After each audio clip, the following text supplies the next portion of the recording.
The German Wehrmacht moved information at the speed of running feet. Radio transmissions could be intercepted, telephone lines could be cut, but a soldier carrying orders in his pocket, moving quickly between fortified positions under protective cover, that method endured. This video is presented for historical and educational purposes only. By late 1944, American forces across the European theater had learned to recognize these couriers. They moved differently than other soldiers. Lighter equipment, faster pace, a constant sense of urgency. American Doctrine had a response for enemy runners, trained personnel positioned to disrupt their movement. The logic was sound. Interrupt the flow of information, and coordinated response collapses. But the problem emerged slowly, scattered across field reports that no one initially connected. A courier would be stopped. His companion would vanish into the trees. Hours later, German forces would respond with unsettling precision, probing exactly where American units were least prepared. The sequence repeated across sectors. Couriers traveled in pairs. American procedures assumed single targets. By the time one engagement concluded, the second messenger was already gone. The information he carried reached its destination, and American units faced actions they might otherwise have anticipated. This wasn't a failure dramatic enough to trigger emergency reviews or urgent doctrinal revisions. It was persistent, grinding, the kind of problem that becomes background noise in a war filled with louder crises, except for the men who saw it happen repeatedly, who followed their instructions exactly, and who then faced consequences that felt avoidable. In December 1944, somewhere in the dense forests along Germany's western frontier, one exhausted American soldier made a decision that would eventually place him before a military tribunal. He wasn't acting out of defiance. He wasn't seeking distinction. He had simply concluded that the existing procedures no longer worked under the conditions he was facing. The forests of Western Germany in winter imposed their own rules. Dense pine stands blocked light even at midday. Ravines filled with ice and meltwater. Fog reduced visibility to a few yards. American forces had been advancing through this terrain for months, facing German units positioned to exploit every contour. Communications infrastructure across the region had been steadily dismantled. Telephone exchanges destroyed, radio reliability compromised by terrain and interference. Both sides understood the vulnerability of electronic transmission.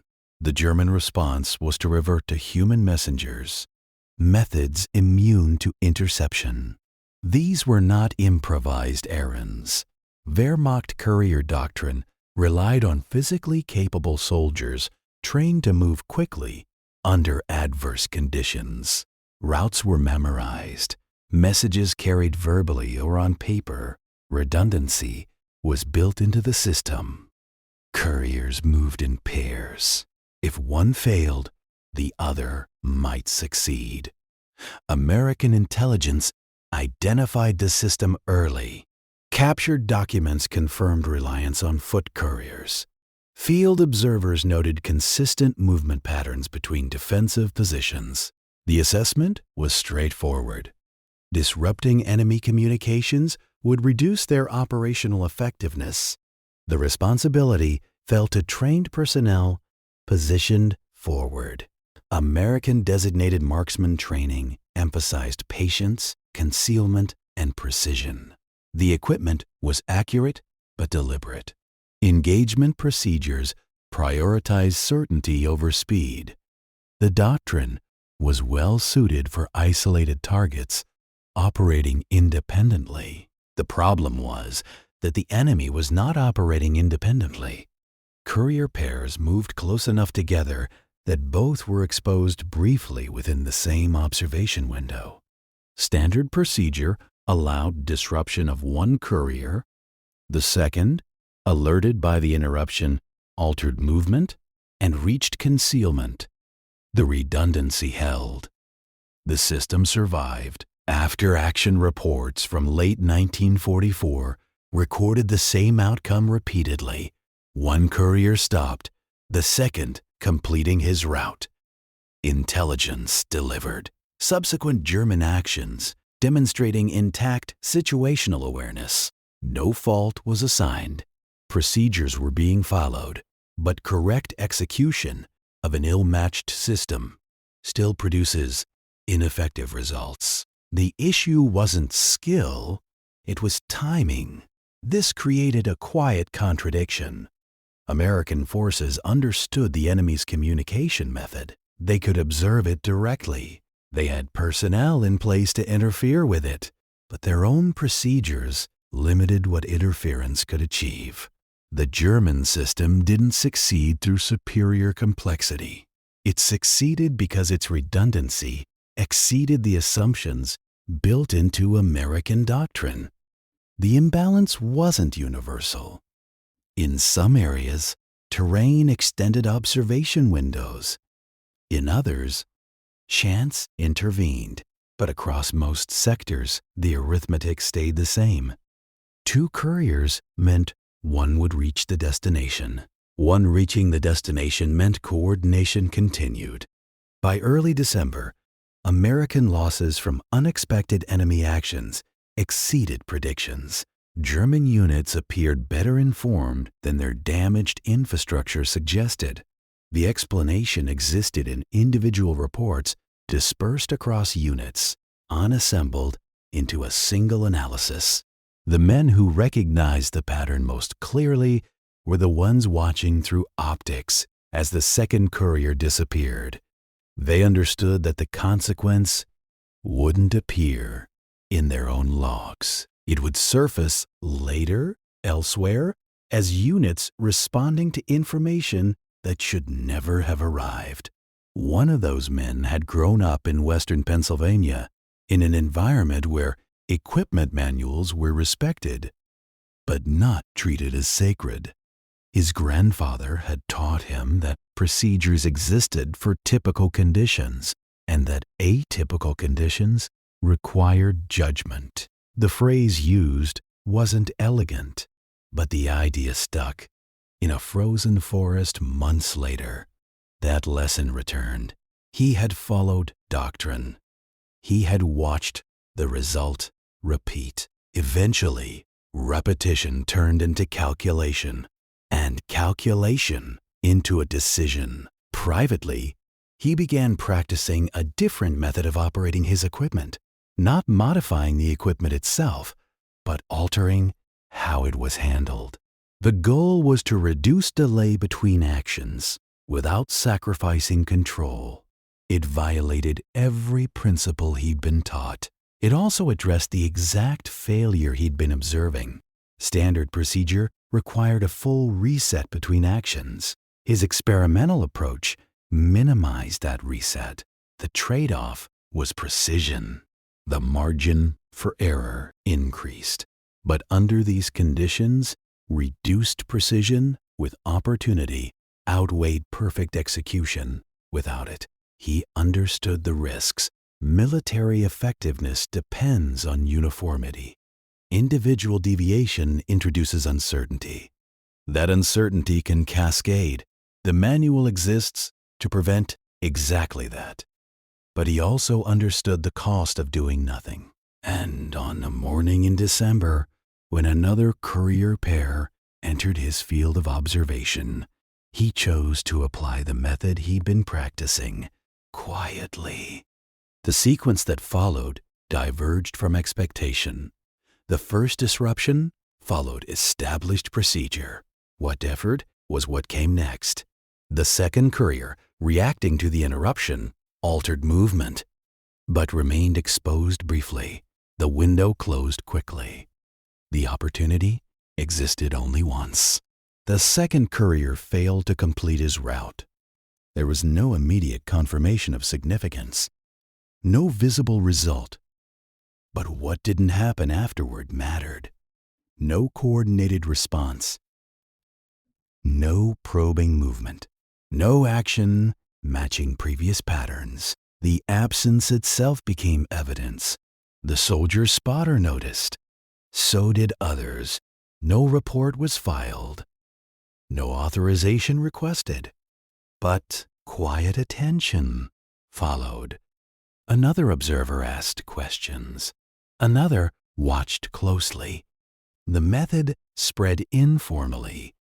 Through demonstration, within days, several trained personnel in that sector had adopted the same approach, not universally, not recklessly, only when conditions matched the problem it was meant to address.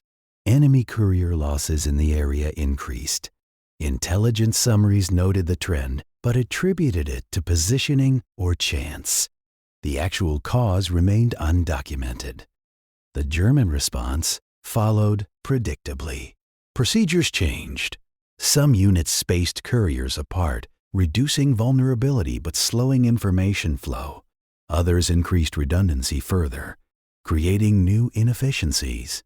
The system adapted, but at cost. American intelligence officers noticed something else.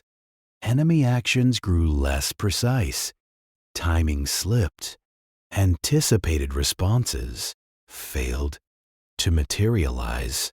No one could point to a single cause, but the pattern shifted. Eventually, the deviation was observed by a senior officer.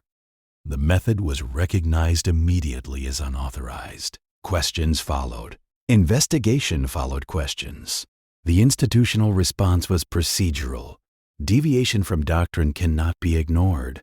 Effectiveness does not erase violation. The soldier responsible was charged accordingly.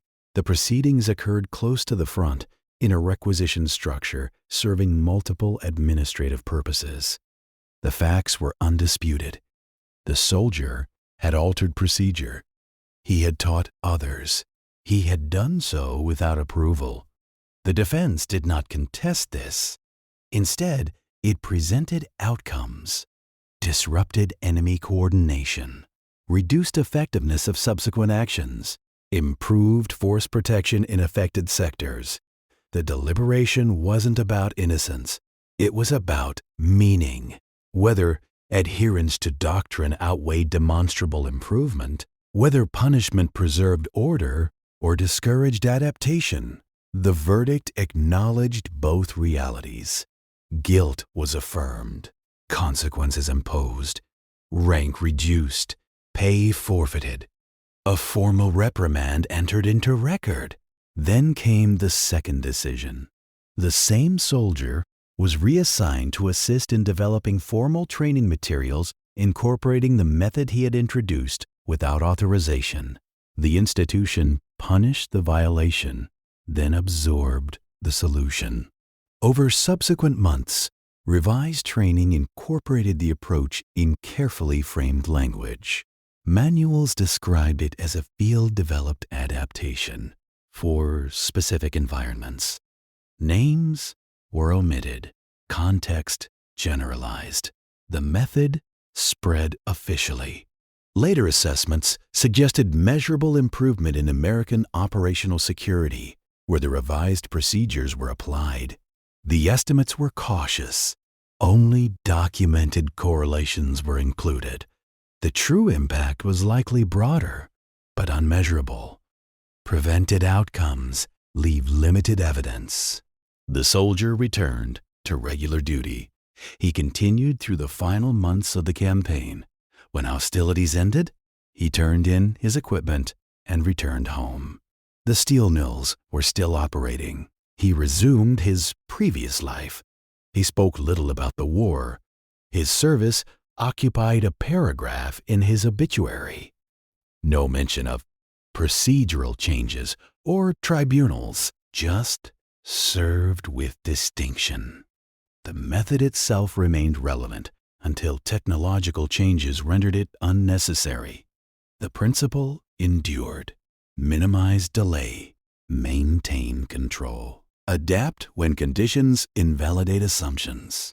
Military historians later identified the episode as an example of bottom-up adaptation. Doctrine anticipates based on past conditions. Combat exposes gaps. Institutions learn, but rarely gracefully. The tension remains unresolved. Standardization enables coordination. Adaptation enables survival. Neither can exist alone. In a forest in late 1944, one soldier confronted that tension directly. He chose to act, accepted the consequences, and changed a system that had stopped working. The people who benefited never knew his name. They didn't need to. That is how most institutional change occurs, quietly, unevenly, with cost, and often without recognition. The system adjusted. The crisis passed. The story receded into archives. What remains is the pattern and the reminder that rules are written for yesterday's conditions. Someone eventually has to notice when they no longer apply.